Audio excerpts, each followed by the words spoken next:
سورۃ الفاتحہ۔ سورہ فاتحہ کا تعارف، مقام نزول۔ اکثر علماء کے نزدیک سورہ فاتحہ مکہ مکرمہ میں نازل ہوئی ہے۔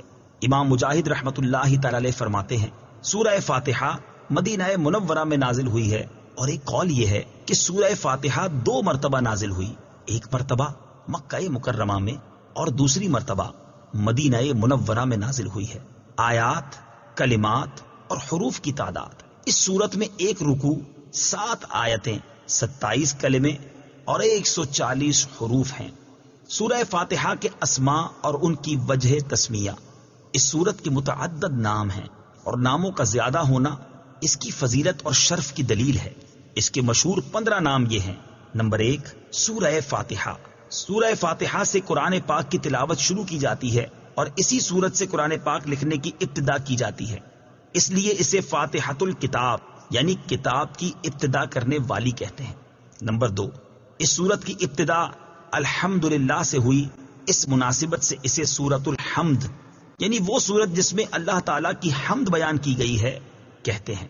نمبر 3 اور 4، سورہ فاتحہ قرآن پاک کی اصل ہے، اس بنا پر اسے ام القرآن اور ام الکتاب کہتے ہیں۔ نمبر 5، یہ سورت نماز کی ہر رکعت میں پڑھی جاتی ہے، یا یہ سورت 2 مرتبہ نازل ہوئی ہے، اس وجہ سے اسے السبع المثانی یعنی بار بار پڑھی جانے والی یا ایک سے زائد مرتبہ نازل ہونے والی 7 آیتیں کہا جاتا ہے۔ نمبر 6، 7 اور 8، دین کے بنیادی امور کا جامع ہونے کی وجہ سے سورہ فاتحہ کو سورۃ الکنز، سورۃ الوافیہ اور سورۃ الکافیہ کہتے ہیں۔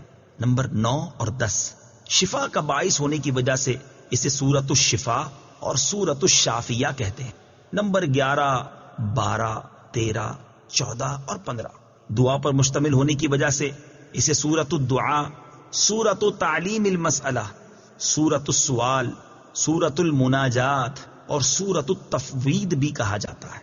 سورہ فاتحہ کے فضائل، احادیث میں سورت کے بہت سے فضائل بیان کیے گئے، ان میں سے 4 فضائل بیان کرتا ہوں۔ نمبر 1، بخاری شریف کی حدیث ہے، حضرت ابو سعید بن معلا رضی اللہ تعالی عنہ فرماتے ہیں، میں نماز پڑھ رہا تھا تو مجھے نبی کریم صلی اللہ تعالی علیہ وسلم نے بلایا، لیکن میں نے جواب نہ دیا۔ جب نماز سے فارغ ہو کر بارگاہ رسالت صلی اللہ تعالی علیہ وسلم میں حاضر ہوا، میں نے عرض کی، یا رسول اللہ صلی اللہ تعالی علیہ وسلم، میں نماز پڑھ رہا تھا۔ تاجدار رسالت صلی اللہ تعالی علیہ وسلم نے ارشاد فرمایا، کیا اللہ تعالیٰ نے یہ نہیں فرمایا، استجیبوا للہ وللرسول اذا دعاکم، اللہ اور اس کے رسول کی بارگاہ میں حاضر ہو جاؤ جب وہ تمہیں بلائیں۔ پھر ارشاد فرمایا، کیا میں تمہیں تمہارے مسجد سے نکلنے سے پہلے قرآن کریم کی سب سے عظیم سورت نہ سکھاؤں؟ پھر آپ علیہ الصلوۃ والسلام نے میرا ہاتھ پکڑ لیا۔ جب ہم نے نکلنے کا ارادہ کیا تو میں نے عرض کی، یا رسول اللہ صلی اللہ تعالی علیہ وسلم، آپ نے فرمایا تھا کہ میں ضرور تمہیں قرآن مجید کی سب سے عظمت والی سورت سکھاؤں گا۔ ارشاد فرمایا، وہ سورت الحمدللہ رب العالمین ہے، یہی 7 مثانی اور قرآن عظیم ہے جو مجھے عطا فرمائی گئی۔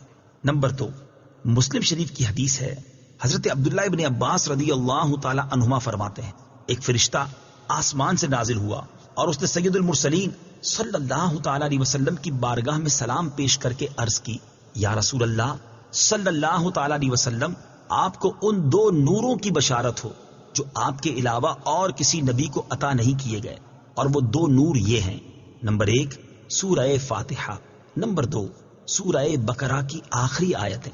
نمبر 3، حضرت ابی بن کعب رضی اللہ تعالی عنہ سے روایت ہے، حضور پر نور صلی اللہ تعالی علیہ وسلم نے ارشاد فرمایا، اللہ تعالیٰ نے تورات اور انجیل میں ام القرآن کی مثل کوئی سورت نازل نہیں فرمائی۔ نمبر 4، حضرت عبد الملک بن عمیر رضی اللہ تعالی عنہ سے روایت ہے، نبی کریم صلی اللہ تعالی علیہ وسلم نے ارشاد فرمایا، سورہ فاتحہ ہر مرض کے لیے شفا ہے۔ سورہ فاتحہ کے مضامین، اس سورت میں یہ مضامین بیان کیے گئے ہیں۔ نمبر 1، اس سورت میں اللہ تعالیٰ کی حمد و ثنا کا بیان ہے۔ نمبر 2، اللہ تعالیٰ کے رب ہونے، اس کے رحمان اور رحیم ہونے، نیز مخلوق کے مرنے کے بعد دوبارہ زندہ کیے جانے اور قیامت کے دن ان کے اعمال کی جزا ملنے کا ذکر ہے۔ نمبر 3، صرف اللہ تعالیٰ کے عبادت کا مستحق ہونے اور اس کے حقیقی مددگار ہونے کا تذکرہ ہے۔ نمبر 4، دعا کے آداب کا بیان اور اللہ تعالیٰ سے دین حق اور صراط مستقیم کی طرف ہدایت ملنے نیک لوگوں کے حال سے موافقت اور گمراہوں سے اجتناب کی دعا مانگنے کی تعلیم ہے۔ یہ چند وہ چیزیں بیان کی گئی ہیں جن کا سورہ فاتحہ میں تفصیلی ذکر ہے، البتہ اجمالی طور پر اس سورت میں بے شمار چیزوں کا بیان ہے۔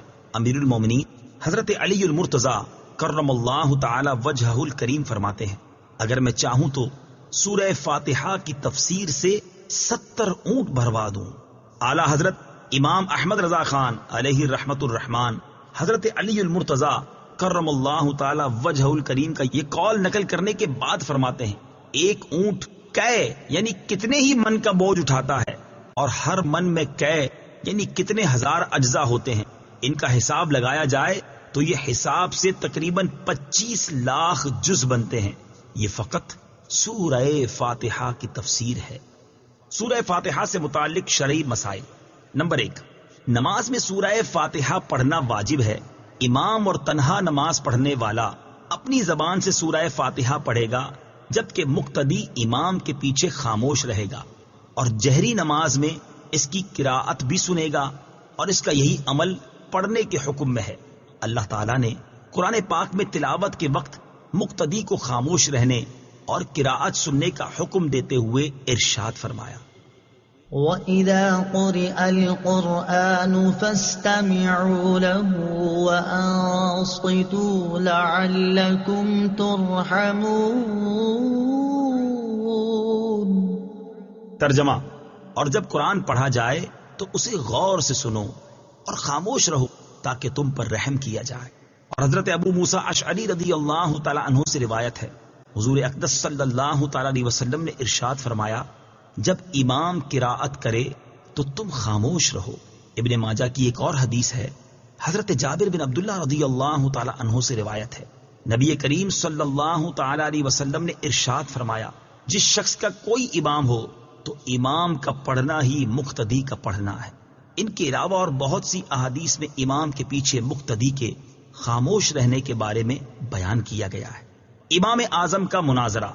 امام فخر الدین رازی رحمت اللہ تعالی علیہ فرماتے ہیں، مدینہ منورہ کے چند علماء امام ابو حنیفہ رضی اللہ تعالیٰ عنہ کے پاس اس غرض سے آئے کہ وہ امام کے پیچھے مقتدی کی قراءت کرنے کے معاملے میں ان سے مناظرہ کریں۔ امام ابو حنیفہ رضی اللہ تعالیٰ عنہ نے ان سے فرمایا، سب سے مناظرہ کرنا میرے لیے ممکن نہیں، آپ ایسا کریں کہ مناظرے کا معاملہ اس کے سپرد کر دیں جو آپ سب سے زیادہ علم والا ہے، تاکہ میں اس کے ساتھ مناظرہ کروں۔ انہوں نے ایک عالم کی طرف اشارہ کیا تو امام ابو حنیفہ رضی اللہ تعالیٰ عنہ نے فرمایا، کیا یہ تم سب سے زیادہ علم والا ہے؟ انہوں نے جواب دیا، ہاں۔ امام ابو حنیفہ رضی اللہ تعالیٰ عنہ نے فرمایا، کیا میرا اس کے ساتھ مناظرہ کرنا تم سب کے ساتھ مناظرہ کرنے کی طرح ہے؟ انہوں نے کہا، ہاں۔ امام ابو حنیفہ رضی اللہ تعالیٰ عنہ نے فرمایا، اس کے خلاف جو دلیل قائم ہوگی وہ گویا کہ تمہارے خلاف قائم ہوگی۔ انہوں نے جواب دیا، ہاں۔ امام ابو حنیفہ رضی اللہ تعالیٰ عنہ نے فرمایا، اگر میں اس کے ساتھ مناظرہ کروں اور دلیل میں اس پر غالب آ جاؤں تو وہ دلیل تم پر بھی لازم ہوگی؟ انہوں نے کہا، ہاں۔ امام ابو حنیفہ رضی اللہ تعالیٰ عنہ نے دریافت کیا، وہ دلیل تم پر کیسے لازم ہوگی؟ انہوں نے جواب دیا، اس لیے کہ ہم اسے اپنا امام بنانے پر راضی ہیں تو اس کی بات ہماری بات ہوگی۔ امام ابو حنیفہ رضی اللہ تعالیٰ عنہ نے فرمایا، ہم بھی تو یہی کہتے ہیں کہ جب ہم نے ایک شخص کو نماز میں اپنا امام مان لیا تو اس کا قراءت کرنا ہمارا قراءت کرنا ہے اور وہ ہماری طرف سے نائب ہے۔ امام ابو حنیفہ رضی اللہ تعالی عنہ کی یہ بات سن کر سب نے اقرار کر لیا کہ امام کے پیچھے مقتدی قراءت نہیں کرے گا۔ نمبر 2، نماز جنازہ میں خاص دعا یاد نہ ہو تو دعا کی نیت سے سورہ فاتحہ پڑھنا جائز ہے، جبکہ قراءت کی نیت سے پڑھنا جائز نہیں۔